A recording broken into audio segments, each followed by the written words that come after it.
Dalam sistem kepercayaan abangan ya Rek, terdapat tradisi-tradisi Hindu, Buddha, dan animisme. Ya seperti kita tahu ya, dahulu sebelum Islam ini datang ke Indonesia, jauh-jauh sebelum itu ada agama yang bernama Hindu dan Buddha ya Rek. Yaitu adalah agama nenek moyang kita. Nah, karena itulah mengapa ya Rek, peringatan bulan Muharram di Jawa ini memiliki khas yang berbeda, karena ini berhubungan dengan budaya dan keyakinan pada waktu itu.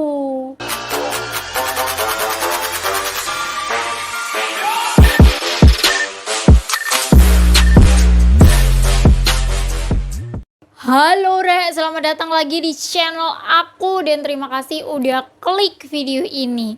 Oke Rek, di hari ini masih edisi Ramadan ya. Selamat menjalankan ibadah puasa bagi kalian yang menjalankan. Oke Rek, di video kali ini aku akan ajak kalian membahas tentang sejarah bulan Asyura atau bulan Suro ya kalau di Jawa. Di videoku sebelumnya yaitu sejarah bulan Ramadan, aku sempat singgung ya tentang hari Asyura. Dimana di situ aku menjelaskan bahwa sebelum diwajibkannya puasa Ramadan, Nabi Muhammad Shallallahu Alaihi Wasallam memerintahkan umatnya untuk berpuasa di bulan itu. Alasannya adalah bisa kalian lihat di videoku sebelumnya ya Rek. Nah, di Indonesia sendiri ya, khususnya di Jawa, ini mungkin terdengar asing banget ya kalau memakai nama Asyura, karena masyarakat Jawa dari turun-temurun sudah terbiasa mengenalnya dengan nama Suro. Nah, mengenai bulan Suro ya Rek, mungkin sudah jadi hal umum ya bahwa sebagian masyarakat kita percaya bulan ini adalah bulan yang keramat dan horor. Nah, aku sebagai masyarakat Islam di Jawa ya Rek, kurang setuju dengan pendapat ini. Karena nih ya, kalau kita belajar sejarah lebih dalam lagi mengenai bulan ini, Asyura dan Suro itu sebenarnya hakikatnya sama. Nah, mengenai kenapa akhirnya masyarakat kita ini mengenal bulan itu sebagai bulan yang penuh mistis ya, penuh horor. Ya, itu juga ada sejarahnya Rek.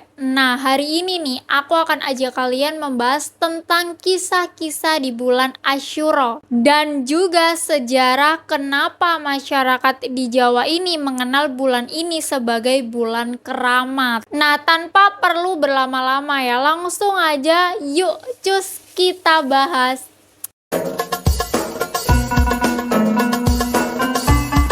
Nah Rek, kata Suro itu sebenarnya berasal dari kata Asyura yang berarti ke-10. Hari Asyura sendiri adalah hari ke-10 pada bulan Muharram dalam kalender Hijriah. Masyarakat Jawa mengenal Suro karena ya gampang aja gitu Rek bilangnya. Asyura jadi Suro, diambil belakangnya doang. Lidah Jawa itu kan beda ya sama orang Arab. Aduh, Asyura angel lah, sulit, Suro aja gampang gitu Rek. Nah, dalam sejarah Islam ya Rek, hari ini menjadi terkenal banget karena merupakan hari berkabungnya Husain bin Ali, yaitu cucu dari Nabi Muhammad Shallallahu Alaihi Wasallam, pada pertempuran Karbala pada tanggal 10 Muharram tahun 61 dalam kalender Hijriah atau 10 Oktober tahun 680. Pertempuran ini ya Rek terjadi karena perseteruan antara pendukung dan keluarga dari cucu Nabi Muhammad Husain bin Ali dengan pasukan militer yang dikirim oleh Yazid bin Muawiyah, yaitu kekhalifahan Umayyah pada saat itu. Nah, dari sinilah ya kenapa masyarakat di Jawa itu kalau bulan Suro nggak ada yang berani melakukan perayaan Rek. Ya kayak pernikahan terus pesta-pesta gitu ya. Ya ini karena menghormati wafatnya cucunya Nabi Muhammad Husain bin Ali pada pertempuran itu. Pada masa sebelum Islam ya Rek, hari Asyura ini sudah menjadi hari peringatan di mana beberapa orang Mekah biasanya melakukan puasa. Ketika Nabi Muhammad melakukan hijrah ke Madinah ya Rek, ia ini mengetahui bahwa orang Yahudi Madinah berpuasa pada hari Paskah Yahudi atau dalam tradisi Yahudi disebut sebagai hari Yom Kippur. Saat itu ya Rek, Nabi Muhammad ini menyuruh umat muslim untuk berpuasa pada hari itu.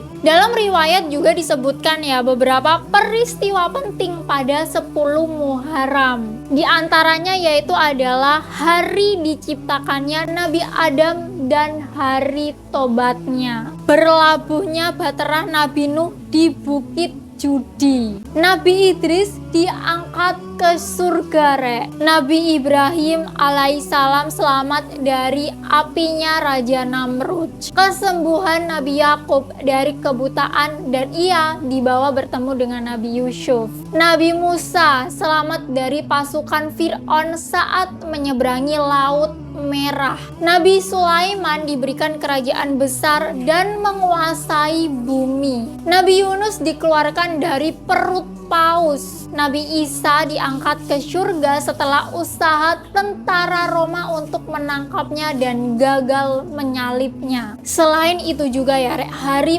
pertama kali Allah menciptakan dunia ini serta pertama kalinya diturunkan hujan dari langit juga terjadi pada hari Asyura ini, dan juga hari dimana pertama kalinya rahmat Allah diturunkan ke dunia ini serta hari dimana akan terjadi kiamat. Dan juga ya ada beberapa peristiwa penting lain di mana para nabi dan rasul banyak mendapatkan anugerah dari Allah Subhanahu wa Ta'ala. Di antaranya yaitu adalah setelah beratus-ratus tahun lamanya Nabi Adam ini meminta ampunan dan bertobat kepada Allah, maka pada hari yang bersejarah yaitu tanggal 10 Muharram, Allah Subhanahu wa Ta'ala telah menerima tobat Nabi Adam alaihissalam. Dan juga peristiwa yang kedua ya Nabi Idris alaihissalam ini memperoleh derajat yang luhur. Nabi Idris ini ya dibawa ke langit karena beliau ini bersifat belas kasihan kepada sesamanya. Dan juga yang ketiga, Nabi Musa alaihissalam ini mendapat anugerah kitab Taurat ketika beliau berada di Bukit Tursina atau Sinai, dan diselamatkannya beliau dari pasukan Fir'aun saat menyeberangi Laut Merah. Dan yang keempat, Nabi Ibrahim alaihissalam ini terhindar dari siksaan Raja Namrud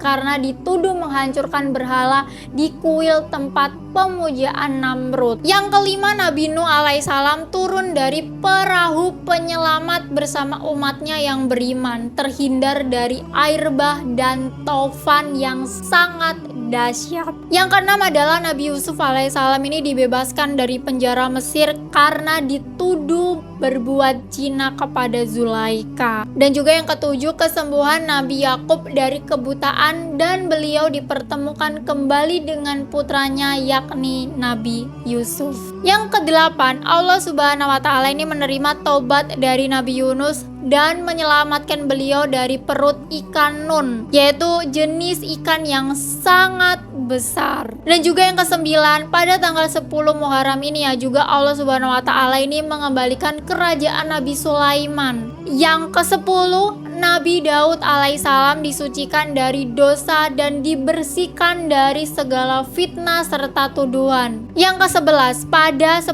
Muharram ini juga ya Allah mengangkat Nabi Isa alaihissalam ke langit, di mana Allah telah menukarkan Nabi Isa alaihissalam dengan Yahuza. Ini merupakan satu penghormatan kepada Nabi Isa alaihissalam daripada kekejaman kaum Bani Israel.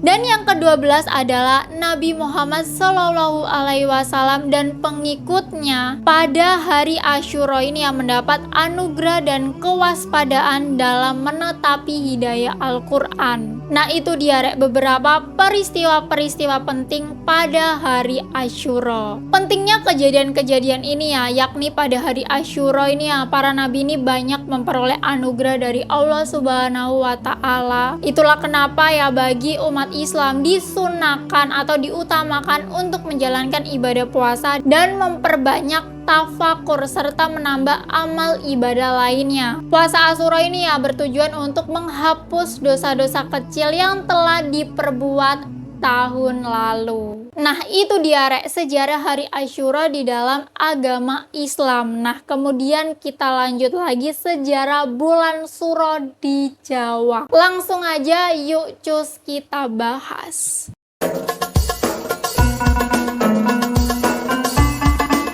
Sebagaimana sejarah hari Asyura ya rek, dalam agama Islam bulan Suro juga mempunyai arti yang hampir sama, yaitu bulan Muharram. Kalau hari Asyura itu dikhususkan pada tanggal 10 Muharram, kalau bulan Suro itu mengarah ke keseluruhan hari di bulan Muharram. Di budaya Jawa ada istilah malam satu Suro, yaitu merupakan malam sebagai pertanda awal bulan pertama dalam kalender Jawa. Malam satu Suro juga bertepatan dengan 1 Muharram dalam kalender Hijriah atau kalender Islam. Perlu diketahui ya rek, kalender Jawa pertama kali diterbitkan pada tahun 1940 oleh Raja Mataram Sultan Agung Hanyokrokusumo. Kalender Jawa sendiri ya berdasarkan penggabungan pada penanggalan Hijriah atau kalender Islam, kalender Masehi, dan Hindu.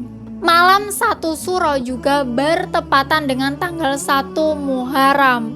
Malam satu Suro diperingati pada malam hari setelah maghrib pada hari sebelum tanggal 1 Suro. Hal itu karena dalam kalender Jawa pergantian hari dimulai pada saat matahari terbenam dari hari sebelumnya, bukan pada tengah malam sebagaimana pergantian hari dalam kalender Masehi. Sejarah ditetapkannya 1 Muharram ya rek sebagai awal penanggalan dalam kalender Hijriah atau kalender Islam itu ditetapkan oleh Khalifah Umar bin Khattab. Adapun sejarah malam satu Suro atau awal penanggalan dalam kalender Jawa itu bertujuan untuk memperkenalkan kalender Islam di kalangan masyarakat Jawa pada tahun 931 Hijriah atau 1443 tahun Jawa Baru, yaitu pada zaman pemerintahan Kerajaan Demak Sunan Giri II. Ini telah membuat penyesuaian antara sistem kalender Hijriah dengan sistem kalender Jawa pada masa itu. Kala itu Sultan Agung ini menginginkan persatuan rakyatnya untuk menggempur Belanda di Batavia, termasuk ingin menyatukan Pulau Jawa rek. Oleh karena itu ya dia ini tidak ingin rakyatnya ini terpecah belah karena perbedaan keyakinan agama. Sultan Agung Hanyokrokusumo ingin menyatukan kelompok santri dan abangan, yaitu penganut Islam murni dan penganut Islam di Jawa, yang cenderung mengikuti sistem kepercayaan lokal yang disebut adat daripada hukum Islam murni atau syariah. Dalam sistem kepercayaan abangan ya rek terdapat tradisi-tradisi Hindu, Buddha, dan animisme. Ya seperti kita tahu ya, dahulu sebelum Islam ini datang ke Indonesia, jauh-jauh sebelum itu ada agama yang bernama Hindu dan Buddha ya rek, yaitu adalah agama nenek moyang kita. Nah karena itulah mengapa ya rek peringatan bulan Muharram di Jawa ini memiliki khas yang berbeda, karena ini berhubungan dengan budaya dan keyakinan pada waktu itu. Peringatan bulan Suro sendiri di Indonesia itu berbeda-beda rek, menyesuaikan budaya di daerah tersebut. Tapi yang pasti ya, perayaan malam satu Suro itu bertujuan untuk ketentraman batin dan keselamatan. Pada malam satu Suro ini ya juga biasa diselingi pembacaan doa dari semua umat yang hadir merayakannya. Hal itu bertujuan untuk mendapatkan berkah dan menangkal datangnya mara bahaya. Perayaan malam satu Suro ini ya pada umumnya selalu berusaha untuk mendekatkan diri kepada Tuhan Yang Maha Esa dengan melakukan kebaikan-kebaikan sepanjang bulan Suro atau bulan Muharram. Jadi istilah kalau bulan Suro itu bulan sial, bulan horor, bulan hantu-hantuan, penyembahan setan lah, apalah itu ya rek, itu mitos rek. Ini tergantung ke pemikiran masing-masing, kalian mau percaya yang mana. Kalau aku mah ya yang baik-baik aja ya rek, ngapain mikir yang jelek, nanti ndak kejadian, nanti malah kejadian kata orang tua zaman dulu ya. Lagian ya kalau kita memang percaya adanya Tuhan, kita pasti percaya juga bahwa semua hari itu baik, tergantung kita di hari itu ngapain. Kalau kalian di hari itu melakukan hal buruk, ya bisa saja terjadi hal buruk. Itu sudah hukum sebab akibat, Rek. Dan itu nggak di bulan suro aja, di hari lain juga sama seperti itu. Ya, mengenai tentang kemistisan di bulan suro ya, Rek, itu tidak terlepas dari kepercayaan orang dulu. Nah, jadi kayak gitu cerita hari ini. Kalau ada salah kata dan informasi nih ya, terbuka banget diskusi di kolom komentar. Kalau ada sumur di ladang, boleh kita menumpang mandi. Kalau ada umur gua panjang, boleh kita bertemu lagi. Dadah!